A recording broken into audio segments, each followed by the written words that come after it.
There are moments in history when the world map seems to breathe. Borders, once static lines on an atlas, turn into pulses of tension, and the air grows heavy not just with weather, but with the weight of decisions that could alter the fate of nations. We are living through one of those moments. In the past 72 hours, the pace of history has accelerated dizzyingly in Eastern Europe. What had been a chronic tension shadow inherited from the Cold War has transformed into concrete, massive, and in many ways, terrifying military movement. Satellites, those silent eyes in the sky, have captured images confirming what intelligence agencies across multiple NATO countries already suspected. Russia is carrying out its largest troop deployment toward its western borders since the start of its invasion of Ukraine. The target of this colossal pressure, three small nations whose landscapes and collective memory still bear the scars of the 20th century: Estonia, Latvia, and Lithuania, the Baltic states.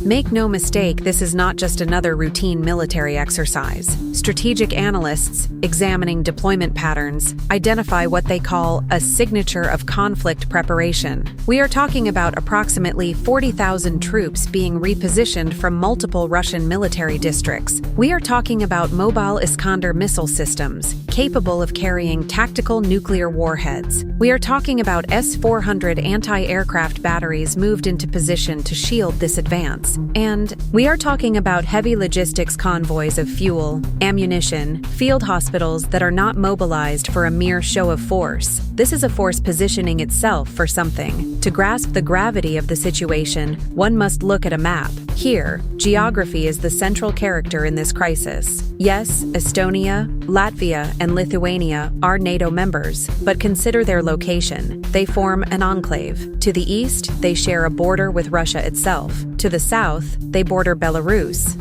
an unwavering ally of Moscow that, for all strategic purposes, functions as an extension of Kremlin territory. And their land connection to the rest of the alliance? It is a fragile, narrow, and vital corridor of roughly 65 kilometers between northeastern Poland and southern Lithuania. Military strategists have long known it by the name that evokes dread: the Suwałki Gap. This gap is the lifeline, the vital artery. If it is severed in a swift, coordinated attack by Russian and Belarusian forces, the Baltic states would be completely isolated. In the cold language of military doctrine, they would be indefensible in the short term, requiring a massive, bloody, and uncertain counteroffensive to be reclaimed. Vladimir Putin knows this map as well as any NATO general. When he looks at it, he doesn't see three sovereign nations. He sees territory that, in his distorted historical worldview, has always belonged within Russia's sphere of influence. For him, seeing these former Soviet republics now integrated into NATO and the European Union is a historical affront to a geopolitical wound. And it was in this already explosive context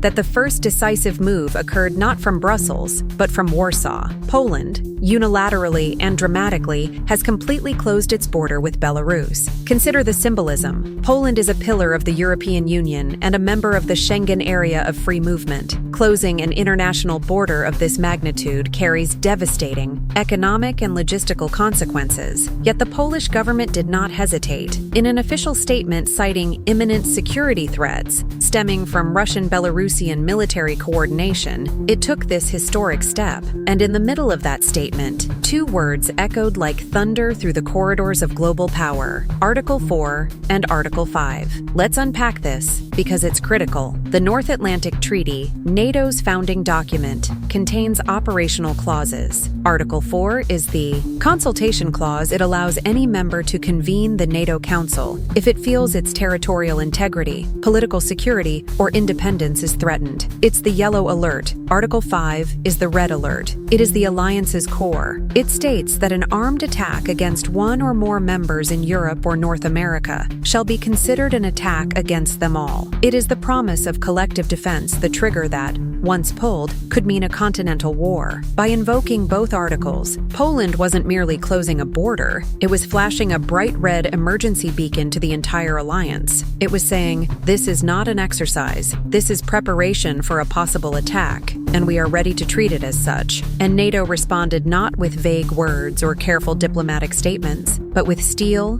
logistics, and movement. Within 24 hours of the emergency session of the North Atlantic Council, the world's largest defensive military machine sprang into action. And what we are, witnessing is staggering. United States, 5,000 troops from the 82nd Airborne Division are being deployed from their bases in North Carolina directly to Poland. These are not troops already stationed in Europe. They are fresh reinforcements sent across the Atlantic in a clear signal of commitment. Germany. Here, the shift is historic. Germany, long shaped by its decades of Ostpolitik, a policy of openness toward the East, and energy dependence on Russia, has activated its Rapid Response Brigade. Around 4,000 highly trained and well-equipped soldiers are now en route to Lithuania. This is a quiet but profound break from a past defined by caution. United Kingdom, reinforcing its leadership role in Estonia with additional armored vehicles and personnel. France, repositioning Rafale fighter jets and surveillance systems to Romania, securing NATO's southern flank along the Black Sea. Canada, expanding its already present contingent in Latvia. In total, approximately 20,000 additional NATO troops are being moved into defensive and deterrent positions along the alliance's eastern flank. This is the largest and fastest troop deployment in NATO's history, even surpassing movements after 9/11. The message could not be clearer. Any Russian advance will not encounter a strategic vacuum. It will immediately face American, German, British, and French soldiers. It will confront Article 5 in flesh, bone, and steel. Why would Putin risk such a direct, dangerous confrontation at this moment? Analysts debate four main possibilities. 1. Distraction. The war in Ukraine is a quagmire. Russian losses are astronomical,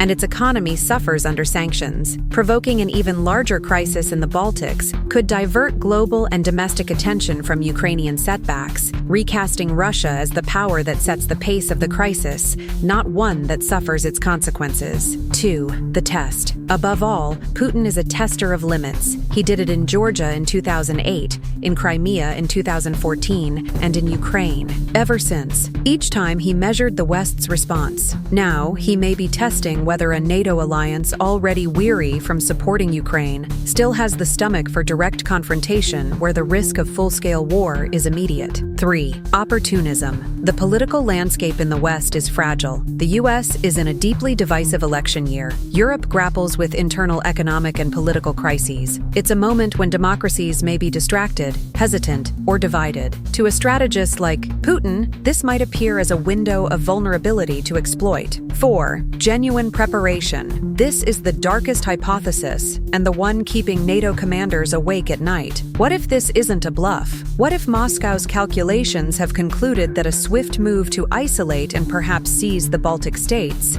banking on Western paralysis or delay, is a viable gamble? What if this is the initial phase of an actual plan? Behind all these geopolitical analyses, maps, and troop numbers are real, people nations. And to truly understand the depth of this crisis, one must listen to the heartbeat echoing through the Baltic capitals. In Tallinn, Estonia, families who for the past 30 years have enjoyed a hard-won freedom now whisper to each other, "Should we pack emergency go bags?" Parents look at their children and wonder whether it's time to send them to relatives in the safety of Finland or Sweden. In Riga, Latvia, a generation that has known only independence, democracy, and European integration stares in disbelief at the headlines. The abstract possibility of conflict has suddenly become a palpable shadow over their future. In Vilnius, Lithuania, the government works around the clock. Ministers, diplomats, and military officials coordinate with NATO, review contingency plans, and make decisions whose weight could determine national survival. They stand on the diplomatic front line of a nation that knows the price of occupation all too well. These countries spent 50 years under Soviet rule. Their languages were suppressed, their elites deported to Siberia, their history erased. When the USSR collapsed, they embraced the West not as an option, but as a matter of survival. They joined NATO and the EU with almost religious faith in Article 5. They believed the West would finally protect them. Today, that faith is under greater strain than ever before. The U.S. president has been clear. Our commitment to Article 5 is ironclad, and NATO is demonstrating through action that this is more than just rhetoric. The doctrine guiding this response is deterrence. The goal isn't to win a war, but to prevent one. It's to make the cost of launching an attack so high, so immediate, and so catastrophic that aggression becomes an irrational choice. We stand at an inflection point. The coming days and weeks will write a crucial chapter of the 21st century. If NATO remains firm, united, and resolute, it will reaffirm the foundational principles of the post-1945 international order, that borders cannot be redrawn by force, that nations have the right to choose their own paths, and that aggression will be met with overwhelming collective response. But if the alliance falters, if internal divisions emerge, if rhetoric isn't backed by reality on the ground, then we will enter a new and dangerous era, an era where the law of the strongest replaces international law, where smaller nations live under constant threat from predatory neighbors, where the world becomes infinitely more unstable and violent. We don't yet know how this will end. We don't know if Putin will back down in the face of this show of force, or if he'll see it as a provocation to be confronted. But we do know this. History is being forged right now in the plains of Poland, the forests of Lithuania, and the situation rooms of Washington, Brussels, and, yes, Moscow. Peace is not a given. It is an active choice defended every day by courage and unity.